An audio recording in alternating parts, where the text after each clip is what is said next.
How's it going, everyone? So in this video, I'm going to talk about how many push-ups per day to lose chest fat, a tutorial. So before I get started, please subscribe to my channel if you haven't already.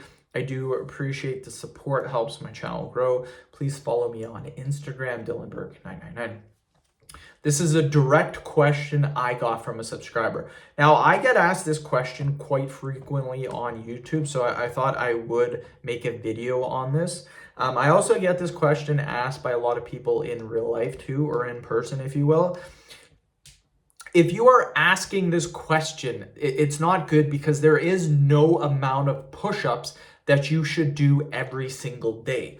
So the reason why I say this is because when we are trying to lose chest fat, we are trying to make, even though we can't physically do this, but we're trying to maintain that muscle mass we have in the chest.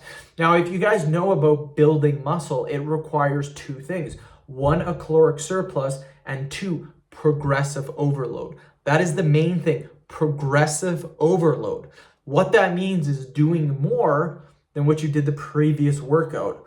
So it doesn't always have to be weight, but most of the times it's weight. If you're benching 135, you do 140, 145, 150. If you can't do it, then you at least try to do it. Then what you can do is you move up in reps, you can move up in sets, you can increase time under tension, you can increase range of motion, you can decrease your rest periods. There's so many different ways to progressively overload. But if I say, how many push-ups per day to lose chest fat? If I say do 100 push-ups every single day, you are not following that principle because you're doing the exact same thing every single day, which is awful if you're trying to lose chest fat. If you're trying to lose chest fat, we cannot build muscle because in order to lose chest fat, we need to be in a caloric deficit. So you got to be in a caloric deficit.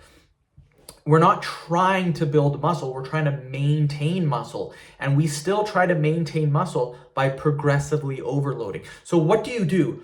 Do you do 100 push-ups a day? Like what are you supposed to do in this situation?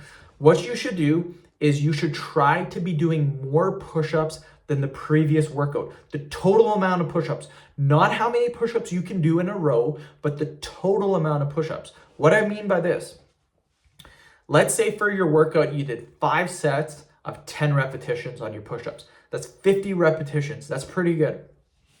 Let's say you did that Monday. On Wednesday, you should be trying to do 51 push-ups. So the total has to be 51. So you could do 4 sets of 10 and then 1 set of 11 reps. That total number is now 51. That is considered progressive overload. You don't have to do just 1 rep. You could do, say, 5 sets of 10 reps on Monday. On Wednesday, do 5 sets of 11 reps. Now, this sounds very easy to do.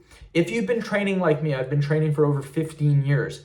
This gets harder as you get in higher weight, more repetitions. It gets much, much harder to the point where every single workout, you're not going to be able to add a rep. When you are starting off doing this, it's going to be very easy for you to progressively overload. That is what you need to do. You need to be doing more push-ups than the previous workout. So if you did 50 push-ups, do 52, 54, 56, 58, 60. Keep doing more and more and more. Every single workout, you should be doing more. End the video. Thank you so much for watching.